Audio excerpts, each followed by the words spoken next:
In this problem we're talking about IQ scores. We know that they're normally distributed with a mean of 100 and a standard deviation of 15.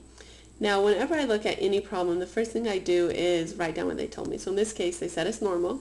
They said my mean, or mu, equals 100 and my standard deviation, or sigma, equals 15. So write down what they give you with the appropriate symbols, and then it makes it easier to figure out which formulas you want to use. So it asks what percent is going to be above 130. So really we're looking for the probability that x is above 130. I think in the textbook it actually said greater than or equal to 130.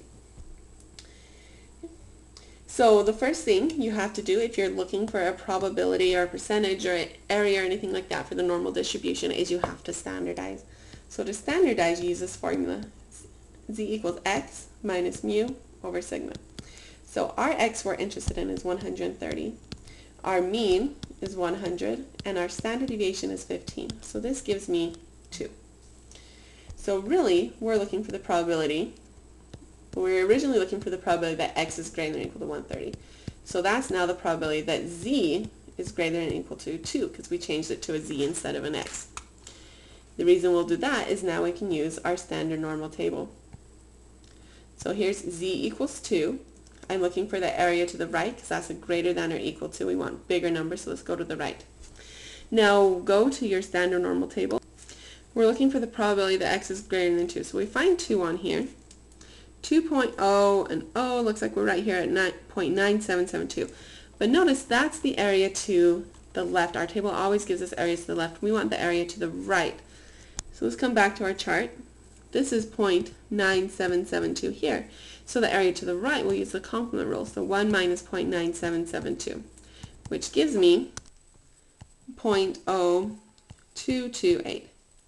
And that's my final answer, that there's about 2% of people that are in that top above 130 to get into Mensa. Now, the question was posed, how is this different from our empirical rule? Because someone was mentioning, well, z is 2, and they were used to the empirical rule. The empirical rule says 95% of your value should be within -2 and +2. And they're saying, oh, 95% doesn't quite seem to match up to that 97%. And they're wondering what was different. Well, the biggest thing is the empirical rule is telling you the middle 95%. So that's from -2 to +2. In our situation, we didn't actually care about those small values. We only cared about the big values.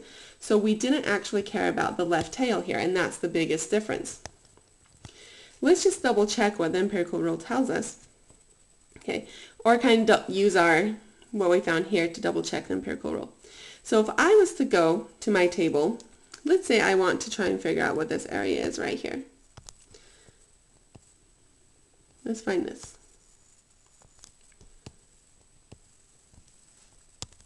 I'll go to my normal table and look up a -2.00, which gives me 0.0228. So this over here is 0.0228. And we already found from up above that from 2 to the right is also 0.0228.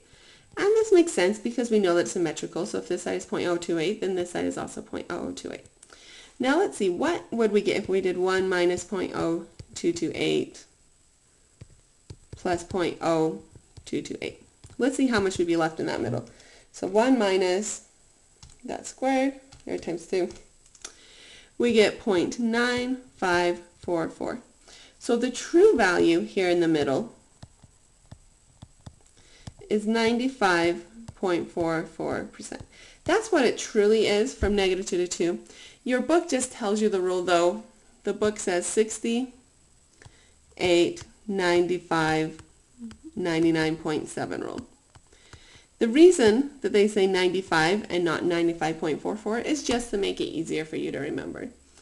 Technically it should be 95.44, but they do say about, and it's just to make it easy for you to remember.